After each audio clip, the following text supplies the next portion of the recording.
ગઈ તારીખ 18/2/2025ના રોજ ભાવનગર જિલ્લાના મહુવા પોલીસ સ્ટેશનમાં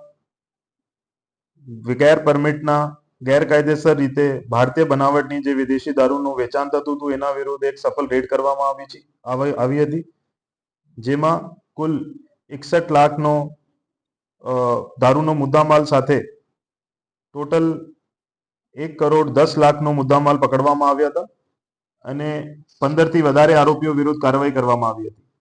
જે અનુસંધાને ગઈ તારીખ 30/7ના રોજ કુલ 5 આરોપીઓને પાસા એક્ટ હેઠળ પકડવામાં આવેલ છે. જે આરોપીઓનું નામ છે અશોકભાઈ નાથાભાઈ જોડિયા, રહે મહુવા, એમને વડોદરા મધ્યસ્થ જેલ મોકલવામાં આવ્યું છે.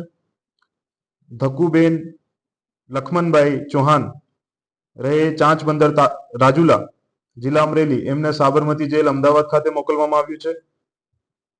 આરોપી ચિરાગ ઉર્ફે છોટુ ઉર્ફે જકરો, રહે મહુવા, એમને સાબરમતી જેલ અમદાવાદ ખાતે મોકલવામાં આવ્યું છે. આરોપી કિરણભાઈ દામજીભાઈ ચુડાસમા, રહે મહુવા, એમને રાજકોટ મધ્યસ્થ જેલ ખાતે મોકલવામાં આવ્યું છે. આરોપી નરેશભાઈ જીલુભાઈ ધાકડા, રહે વડલી તાલુકા રાજુલા, એમને પણ રાજકોટ મધ્યસ્થ જેલ મોકલવામાં આવ્યું છે.